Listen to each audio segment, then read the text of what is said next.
echo in the canyon, a reflection on the sound.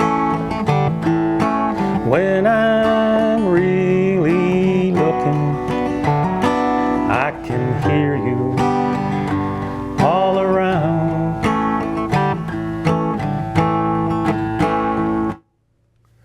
Welcome. This is a very serious day, the start of two shows, Poets of Palestine, and we also have visuals, so please stay with the show. I am Frank Crowley. I'm honored to be here with a very special guest. His name is Faisal Saleh, and he is the president, founder, and director of the Palestine Museum in Woodbridge. And I visited there a couple of times and been there for activities. It's a place not to be missed. It's the only extant full Palestine museum for the entire United States. And he has an announcement also about upcoming openings and exhibits. But I wanted to start, first of all, with setting the tone and the situation that we face. After a couple of really important articles in the New York Times, I sat back and decided to write to everyone I know the following. And Emily can pull that up because it's important with some dates. So, now that the genocide designation is official, and now that we are complicit in the intended extermination of the population of Palestinians and the extirpation of the state of Palestine and the expunging of its very, very long cultural and artistic history, what do we do to register our collective dissent? There is no more denying on our part, no place to hide from the documented facts. See all the national news outlets going back to September 16th and following. Moreover, we have no other recourse but to protest on behalf of the voiceless, the oppressed, against our direct participation through the use of our armaments given to the state of Israel. If my moral conscience and my foundation of ethics and value and probity mean anything to me, I must do something to advocate for a solution, for peace, for the end of genocide, which has now been practiced and is continuing to practice today in all kinds of strictures that Israel is putting on those who are trying to move. And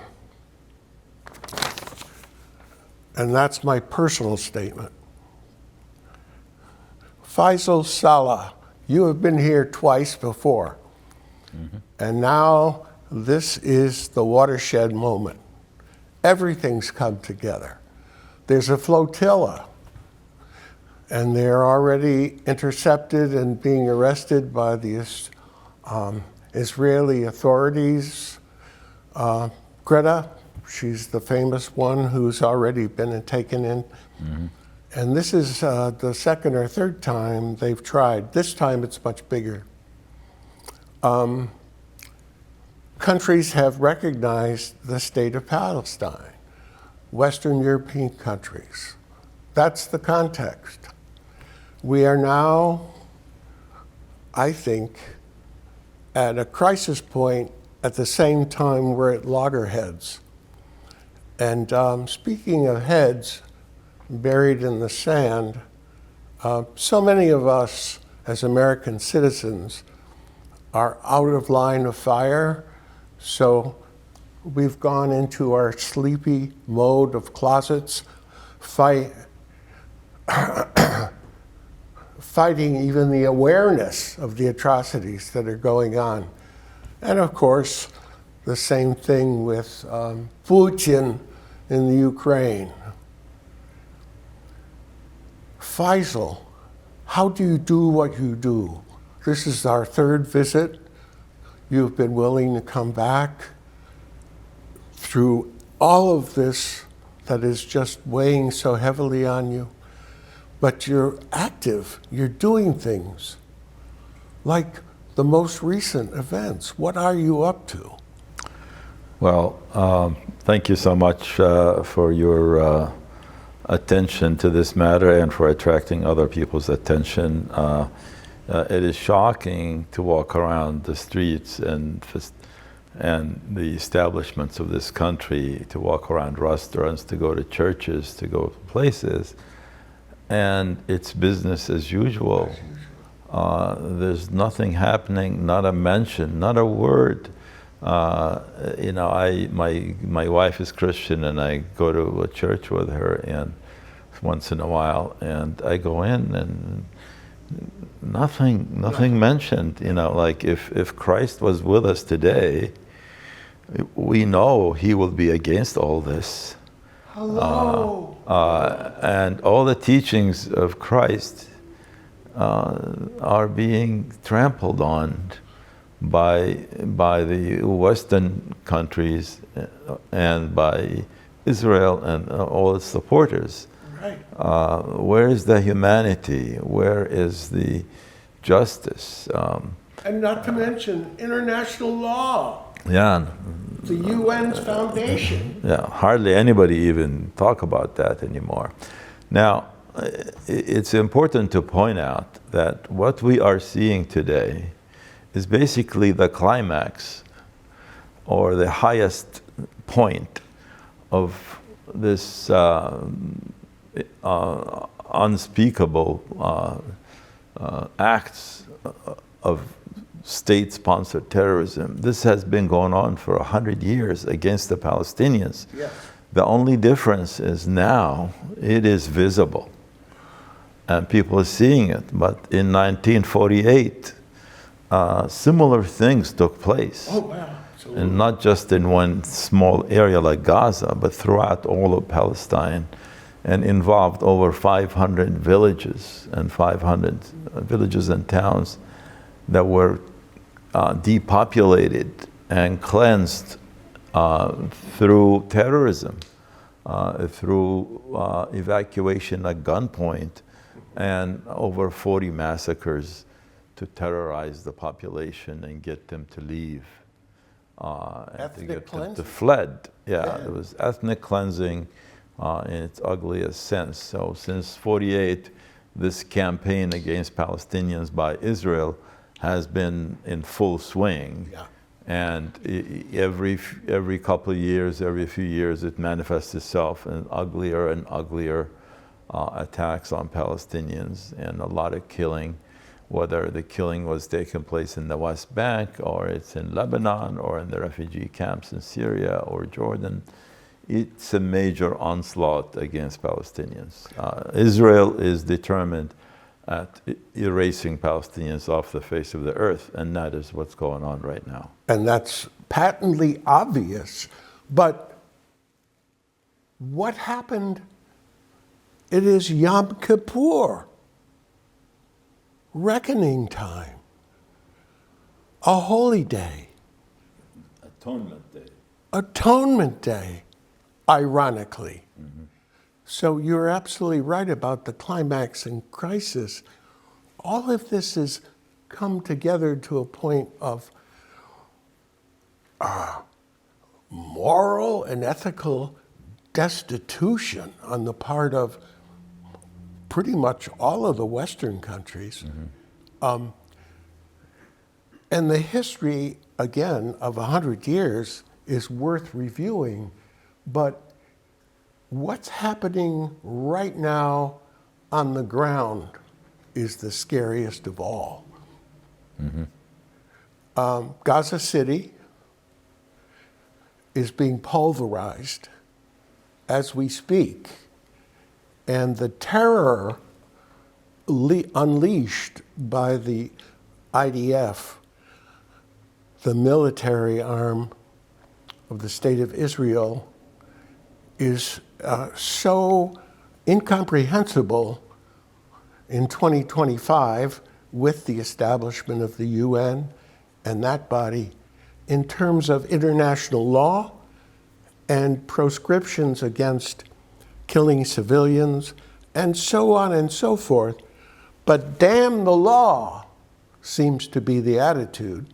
And by the way, which is our current administration in Washington, full speed ahead, damn the law, for sure. I mean, they are green lighting everything that Netanyahu is doing. Everything. Everything the Israelis are doing is being green lighted by the US, not just green lighted, but also actively complicity in doing that by supplying Israel with all the weapons, all the ammunitions, all the political cover in the United Nations, the veto in the Security Council, political pressure on a lot of countries to support Israel. The masses around the world have spoken. Yeah. People in Italy have spoken. The entire country was shut down. Yeah. Yet the Italian government fails to reflect what the people believe in, what the people are saying. Spain too. Spain. A lot of other countries around the world still in support of Israel and continue to ship weapons to Israel. Even the ones who recognize Palestine, like Britain. Yeah. Britain still continues to supply Israel with weapons. One hand in front of the other and one hand behind. That kind of hypocrisy. So as Palestinians, we have been used to this for the last, like I said, 100 years, and we will continue to stand fast against it. And we will speak at a time where our voices are being shut down. And we continue to show the world that Palestinians are human, and we are not like the Israelis. We're totally different. In our darkest moment, we still respect human life. We still we still treat prisoners very humanly. And we do not commit these atrocities, no matter. Yes, there have been some violence, there have been some things, but none of this rises to the level of what we see today. None of it.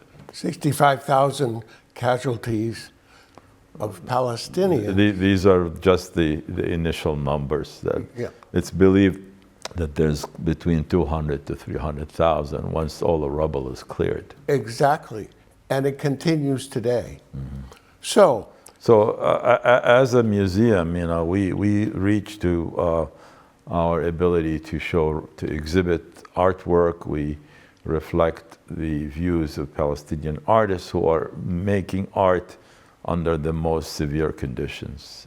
Exactly. They're hungry, they don't have food, they don't have water, yet they got enough determination to continue to paint and to sketch. And to write poems. And write poetry as well. And this article from the New York Times, Palestinian artists spread seeds of hope. Imagine being hopeful. What gives you hope? Well, we believe long term that the Palestinians will prevail. Because we have a just cause. It's justice, the truth is with us, and the truth will always prevail, no matter how long it takes. Amen. So today, what we're seeing in Gaza is reflected in the artwork of an artist from Gaza. His name is Muhammad al-Hajj, that we are going to open an exhibit for his work in Edinburgh on the 7th of October at 6 p.m. local time. And that will be be streamed live also, so people can watch it if they wanted. His exhibit is about how people react when they receive an evacuation order from the Israeli army, telling them that the blocks that they live in are going to be bombed and destroyed, and that they have precious few hours to get out of there alive if they value their lives. And that's the kind of message that's sent to them. They drop leaflets from the sky. They have a Facebook page where they publish the block numbers on the map that they will be destroyed. And people see that, and then they have, just put yourself in their place. Oh, you know, exactly. you just seen somebody telling you the block where you live is going to be eviscerated with bombs from military airplanes. They're going to come and take it out. But without a computer. And you have a couple of hours to get out of there. You have 4 hours or whatever. So the artist has painted 10 works that are, they're abstract in some ways, and they are. Here they are. Yeah, I see behind me here. Beautiful. If we can go through them one by it. one slowly, so we can see what the artist was trying to convey. I mean, this total confusion, fear, terror, concern about their children, about their elderly, people that can't walk. What's going to happen to them? There's no way to transport anything. There's no place to go. Every place further south where they've been asked to go is pretty full. There's not even a place to pitch a tent, assuming they can find enough money to buy one or find one. Mm-hmm. And say his name again. Muhammad Al-Hajj. I see his writing Signature. and signature Al-Hajj and 25. And look at these. Oh my goodness.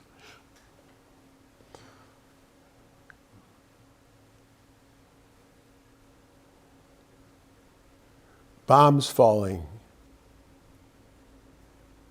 People being exploded. I mean, you look at the sense of desperation, the sense of shock that people have, and then on the other end, it's no safe place there either. They could be bombed any minute, anywhere. So the disconnect between the announcing by the Israeli authorities and the ability of the people to heed any of that. No computers, evacuate. Leaflets dropped from and no convenient. There's nothing. Nothing. There's nothing No. provided for transporting people. What about the people in their 80s and can't walk? No. This is not an ADA event. There's no ADA support. Oh, this man. is not going to an ADA facility. You're going to basically a concentration camp where people are waiting to die from further attacks by Israel, basically. Emily, can we go through those again, those artworks, because that was pretty quickly, and we really need to do a slower pace at these works just so that we can comment on what's happening. This is a bomb explosion, and people are blown up and thrown into the air. I mean, that literally happens. You see in these pictures. Yeah, they're body Bodies. parts. Yeah. Yeah. And the colors. Yes. Oh my goodness. The people running. People running. Where to go? And the colors again are striking. I mean, there's a degree of abstraction involved here. Yes, yes. As an artist, he's trying to convey ideas in an abstract way, but it's very clear what's being presented here. And look at the artwork that is coming. A rooster there.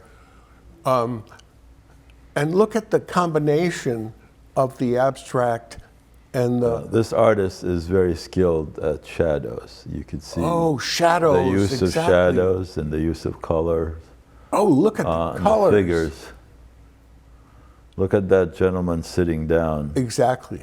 and he's had given up almost. Given up. Yeah. And animal life. Yeah. It's just incomprehensible. Yeah. And yet, one way to spread the story is through art. Yes. This kind of art, visual art, which Look at is this here.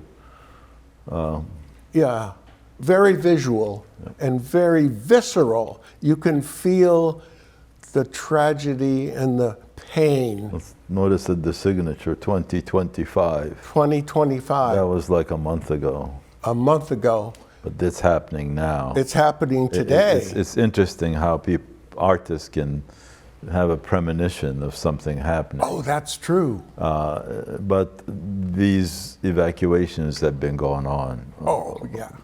Forever. They're not. This isn't the first one. It's not going to be the last one. But this is the largest one, the largest evacuation, where they're asking 1 million people to leave, Yeah. and there's only one road they can take, And there's nowhere to go. and there's no transportation for most people. And then the statement by the Israeli authorities through the IDF is that if you do not comply, if you do not follow through an impossible order, not even realistic in the finest, the details, you will be considered a terrorist on your own land. And In your own home. in your own home, Yeah. and you will be exterminated. And this goes for everyone. Yeah, I would like people who are not aware of Not aware. this to become aware of it and to put themselves in that situation. How would they feel? What would they do? How would they feel about that? Exactly. What would they do? Nothing. It's a genocide in action. It's extermination on the spot. And the United Nations, again, is somehow hamstrung. Remember that word, hamstrung. Yeah. That is going to kick off a poem written by a very contemporary poet. But where does this all sit now? Where does this all come down to in crisis point within the next month? Well, I think the matter is in the hands of the people of the world. Yeah. They have given up on the politicians and the leaders of the Western world to take responsibility for humanity. And they have shown total disregard for humanity, the leadership of the various countries that support Israel now. Led by the United States. Of course, yeah. And yet, And the people of the world are having to take matters in their own hands. The fact that people getting on boats and going to Gaza shouldn't have to happen. no. It's happening because the governments are not doing their duty. Exactly. They're allowing all these atrocities to take place, the killing of children, the killing of people in hospitals who are sick and injured and can't travel, and just the execution of people. Where is the justice? Where's the justice? Yeah. The peace will be broken if there's no justice. Yeah. And what we need to say is wake up, not only America, to our own conditions, but there's an October 18th, No King's Day #2, which is nationwide. Get off the couch, get out of bed, and go to a No Kings demonstration on October 18th. Hello? Oh, we will return in 3 minutes.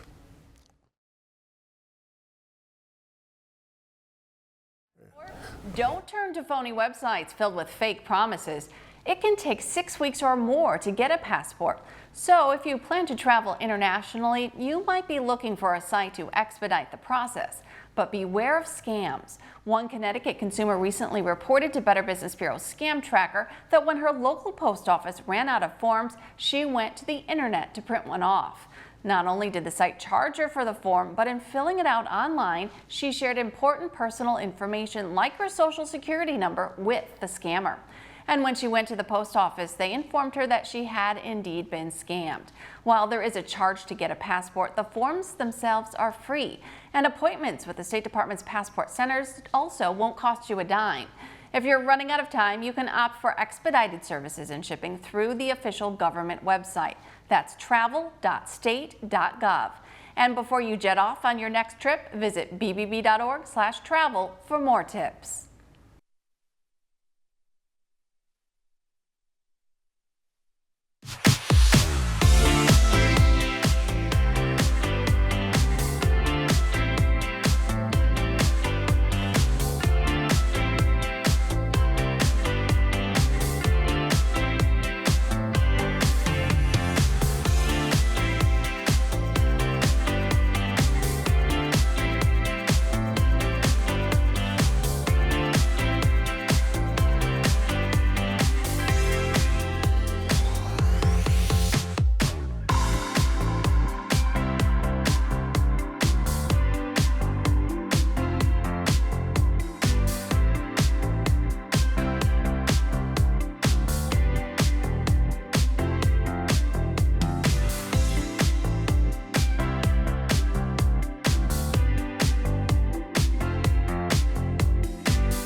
Welcome back.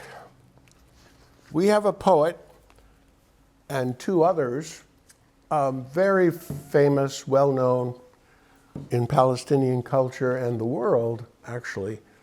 And Mossab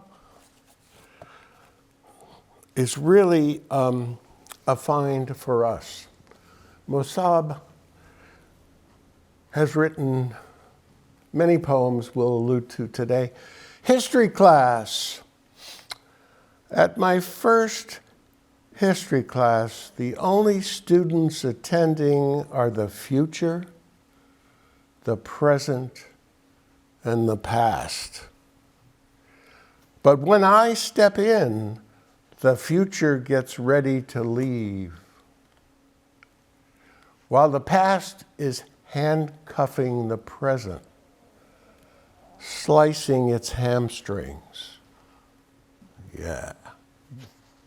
and dyeing its clothes gray. There's so much in this poem, and the image of slicing hamstring.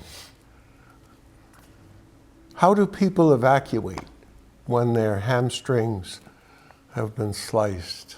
Number one. And then the rest of the conditions. He says a lot in very few words.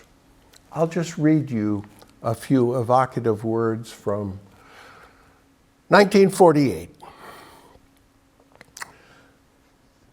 Nakba, the year when Israel was founded after expelling 800,000 Palestinians and destroying 530 villages.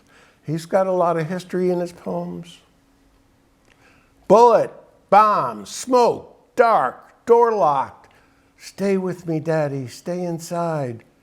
It's calm outside for a second. Smoke, dark, outside. Mice scamper between children's feet, running on trembling road. Hens and bullets, food still on plates.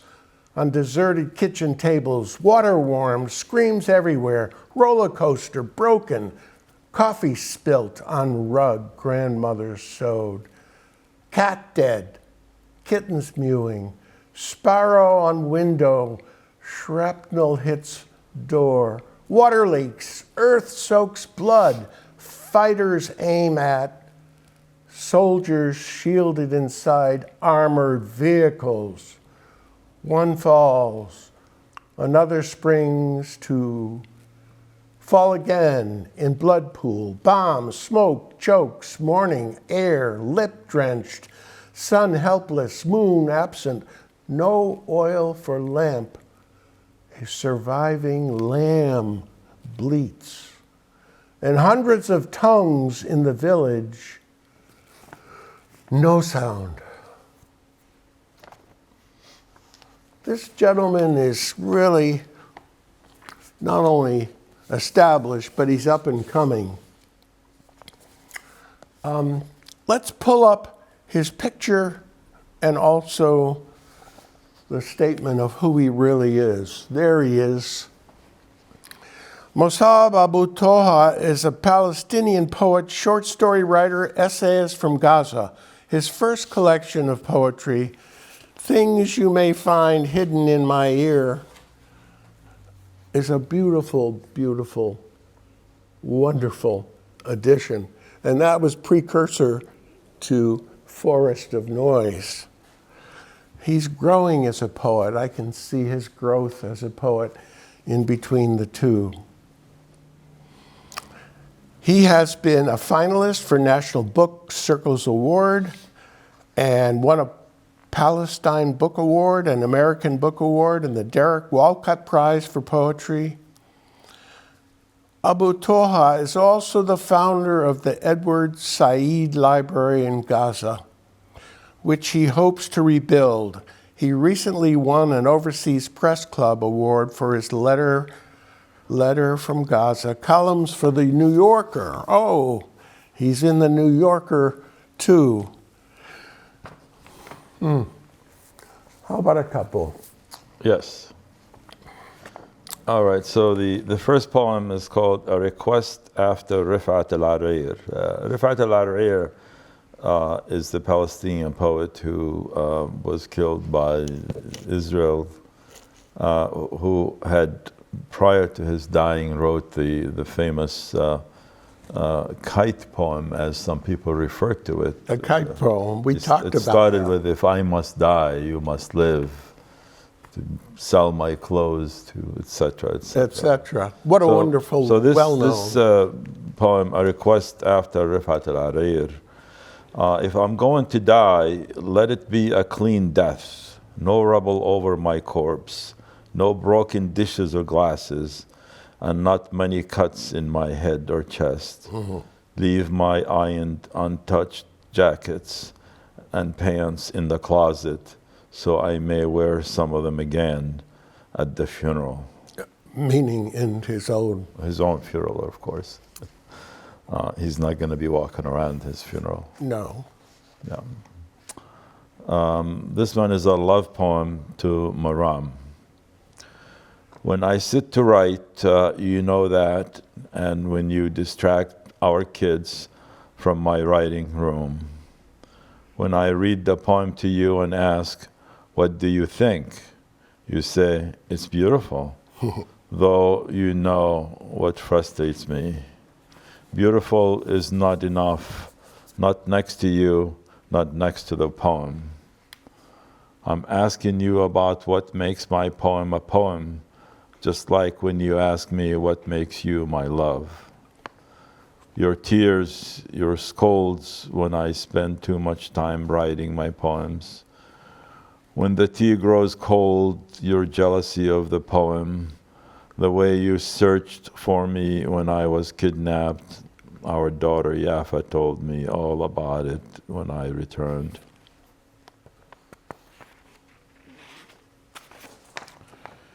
Okay, the next poem is... oh, but what a love poem that is, yeah. Man. That is so touching to his wife. It's the most beautiful. love poem. I'd compare it to Shakespeare in feeling. He writes in English, Yeah. and he's very proficient, and he's on a book tour, which is wonderful. And I have hopes, since he has an address, to get in touch with him once. Yes. I could probably help you if you need to. Oh, I'd like that. Shall we go to the next poem? I'd love to. This one is titled, You Came Into My Dream. A letter to my brother Hudayfa, 2000 through 2016. His brother was killed when the brother was only 16. Yeah. And Hence the 2000 to 2016. and the loss Yeah. is so deeply felt. These two are really touching, very special. Yeah. Oh, Here we go. When you came, I paid no attention to your clothing, whether you were holding something in your hand. A letter from there. Are your hands still small? Could they carry a heavy letter written by fate? Fate, whose sharp fingernails scratch open my back skin as it misspells my name. I knew I was dreaming, but why haven't I even conversed with you?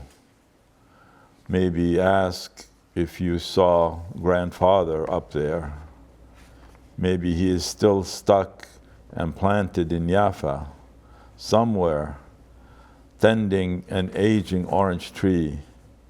What kept my mouth from opening? Silence makes my mouth sore. Was I put inside a glass medicine bottle on which they wrote not keep out of reach of children, but keep silent in and out? Who, what are they? Your sight was so fresh and sharp that I felt you could see through me into my bleeding past. I'm crying, but my tears are cold. Tears are falling on my feet. They burn the tiny dark hairs on my toes. My feet are bare. I have been walking for a long time, and the road is strewn with the remains of my grandfather's bombed grave. wow. There's so much in there, and as a true poet, the attention to detail is so very special, like the hairs on my toes and all the sensual details that go into good poetry. I think there's also a poem which he reconnects through a postcard. Mm-hmm. Do you have that one? My next one is called A Blank Postcard. That's it. That's the one you're talking about. Yeah. Yes. And again, this one is to my brother Hudayfa, 2000, 2016. He's talking about the same brother here. Same brother who But this died. time it's not a letter, it's a postcard. Right. So, I'm looking at the calendar. It's October 13th. You died 8 years ago. The square that besieges number 13 reminds me of a grave. The calendar page on the wall of a cemetery, the white wall of a shroud around homeland, and my room, a casket. Wow. A postcard. Well, I gotta finish the rest. Yeah. I still don't know where your grave is. I never looked for it, though the cemetery is a 5-minute walk from home. Each time you come into my dreams is like getting a blank postcard. Maybe you're asking me to write you a letter, but where should I send it when no postman shows up on my street? if it's comforting to you, I never stepped into the cemetery since you died. I used to pass by it on my way to the gym in my teens. Now it's 2024, and the cemetery you were buried in was razed by Israeli bulldozers and tanks. How can I find you now? Will my bones find yours after I die? Wow. That's a brother's love. And first it's the letter, and then it's the postcard. But how did he get all of that into one postcard? So yeah, it's a beautiful change, though, from letter to postcard, and a memory of October 13th, the date his brother was killed. And today's October 2nd, and here we come up again. There's so many dates connected with memory and in the history here. And these are just a couple of them. Brother, grandfather, mother. We know all those emotions and feelings that come up when we say those words. And here's for the mother. Maybe you could read the first half and I could read the second. To my mother, staying at an UNRWA school. Okay. To my mother, staying at an UNRWA school shelter in Jabalia camp. Jabalia camp is in Gaza. In Gaza, yeah. I lost contact with my mother on December 2nd, 2023, while I was on my way to Egypt with my wife and 3 kids. Yeah. I was able to hear my mother's voice only after over a month. Do you still lie on your mattress reading from the Holy Quran to calm yourself down? Do you still use your reading glasses or have the F-16s and the smoke of their bombs blinded your small eyes? Wow. Do you still drink your morning coffee with Dad, or have you run out of cooking gas? Do you still know how to make my favorite cake? Last month was my 31st birthday. You promised to make me a cake on the rubble of your bombed house, though I had only you many times. Though I had told you many times, it is no longer a house. You just glared at me, sucked your teeth. I need you, Mother. You are my better heart when I feel I am about to die. I do not know if you are even alive. Wow.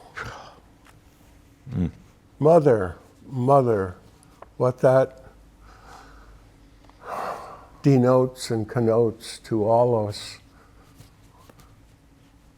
human beings who have family ties with the nuclear family, the inner dynamics of a family.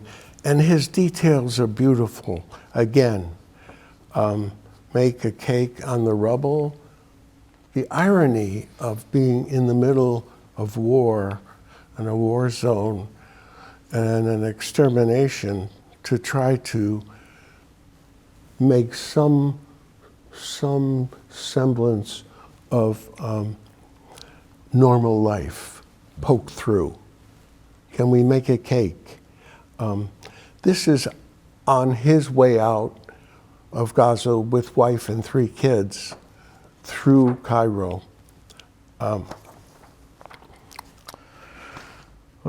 Yeah, it's a tough journey. It is. In memory, it's a horrible journey. And we're only seeing like 1/1,000,000th a piece of data. It's 1/1,000,000th of what's out there. Yeah. There's 1,000,000 bits of information about what's going on, and we're only come to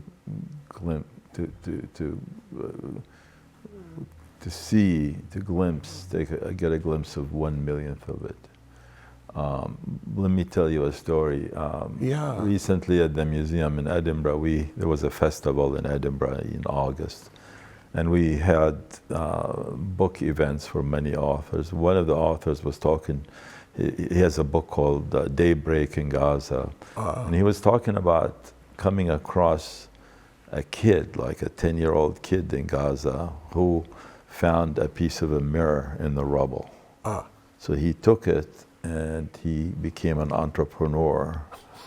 He was charging 1 shekel for people to see themselves in the mirror. Wow. There are people there who had not seen themselves in over a year and a half and have no idea what they looked. So just to think like people don't know how they look anymore because they don't have places to look at themselves in. There are no mirrors. And not everybody had an iPhone or a regular phone or whatever. For sure. And some of the people with phones don't have the power to run them and things like that. So this is a very small part of life that is not important. But it just shows you that the genocide had touched every aspect of life of the people in Gaza and has eliminated the normal from anything that you could imagine is normal. Think of anything that people do or feel or see or hear, and you will be surprised to know that what actually happens is magnitudes worse than what you could ever imagine. 1,000,000 times worse. Yeah. Speaking of 1,000,000 bits of data, how about 1.5 million Palestinians who are feeling this today,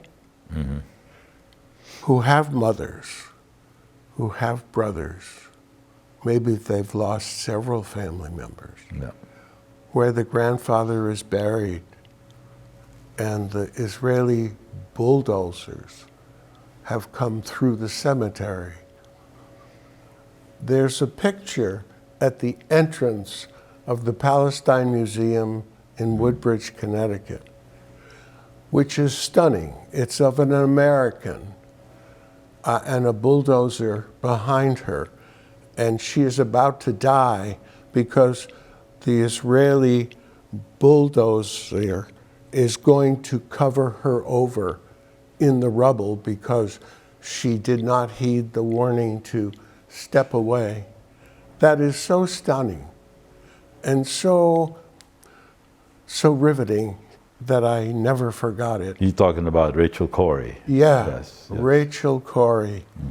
And not to mention your first floor expansive world-class museum quality. Yeah, but I think you need to make another visit because we have a bigger mural in there as you walk into the museum. Wow. You're going to see a mural that's about 17 feet wide and about 6 feet high of the Air Force officer who self-immolated in front of the Israeli embassy in Washington, D.C. I remember. Aaron Bushnell. There is a memorial for Aaron Bushnell in the form of a mural that was painted by an artist from a village near Bethlehem. Wow. Who came to the U.S. and painted that. Aaron Bushnell. Yeah. He immolated himself. Yeah. And he was in the service. Yeah. He was an active duty American. Yeah, in the Air Force. In the Air Force. And he did it because he did not want to be complicit with what's going on. His moral fiber insisted that he do something. And there he was dying for this cause because he didn't want to take part. Yeah, I should have included it in the graphics, but yeah. I'm sorry, Mike, I don't get it. Oh, you could do the show from the museum if you want. Ah, Yeah. got it. Thank you. Yeah, we can host you there, host the show, and set up the show right in the room where the Aaron Bushnell mural is. Amen. Hey, Let's do that, maybe on October 16th. October, you're on. Yes, Oh, All man. We can do things. inshallah.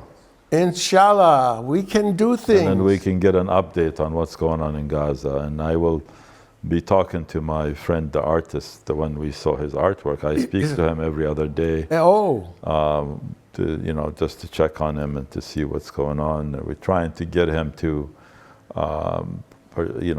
get a scholarship or a residency or somewhere outside of Gaza to continue his art practice or something. And it's very difficult to get anybody out of Gaza right impossible. now. And he was offered to go to Italy, but they would only take him by himself. And he said, the circumstances are such that there's no way anybody can leave his wife and children. No way. Small children by themselves, and he declined their offer, which is, it's obviously the situation is so volatile and so dangerous for And people, dire. families. Oh, You need every hand to help you there, and you cannot be by yourself. and that little shard of glass to hold up to be the mirror To see yourself. to see yourself after 2 years. Yeah. Oh, you're on October 16th. Yeah. We will tape. Yes, we will And tape. I'll show you some mirrors we have at the museum. Oh, but yeah. for a different purpose. Uh-huh. Yeah. So some of the exhibits have been rearranged and Yes, changed. yes. Oh, what a wonderful time. We also have new things that you have not seen before. Wow. We have a huge embroidery collection. There Oh. are pieces of embroidery. There's 100 of them. Wow. It's part of what we call the Palestine history tapestry. There are pieces of embroidery. Each piece tells a certain aspect of Palestinian history. Oh, Faisal, this is just a gift, because with the second show, then we'll have a composite, part one, part two. Yes. And boy, the visual arts, but to tape at the museum. And we have a lot of books there too. Oh, absolutely. And all the other art I saw. And poetry books. Poetry books, I checked We those have out. all the Mahmoud Darwish books there. Oh, speaking of Mahmoud Darwish, his poem, To My Mother, is perhaps the best known in all of Palestine and all of the Palestinian culture. To My Mother, Mahmoud Darwish. He was born the same year I was. Wow. 1941. Amazing. Amazing. He's no longer living, Yeah. but he was the forerunner. So we will also read Mahmoud Darwish and also Allah Sa, his name that. I have Muhammad al-Arir book at the museum. Oh, excellent. Yeah. Oh, The excellent. one with the kite. And we also have a kite there that was on the green in New Haven by Jewish Voice for Peace Yeah. for one of their visuals, and then they brought to the museum for That's wonderful. keeping there afterwards. And to note that one of the architects was Jewish Yeah. of the Palestine Museum. He is a talented person. Him and I went to the same college. Wow. And I consult his artistic advice occasionally. Oh man. Yeah, I'm gonna have to leave soon because I have a 2:00 appointment, and it's gonna take me 40 minutes to get home. So I'm gonna do part of it in the car. You have done a gift to us. If I'm gone tomorrow and you hear this song today, just remember there is love for you in every note I play. There's an echo in the canyon, a reflection on the sound. When I'm really looking, I can hear you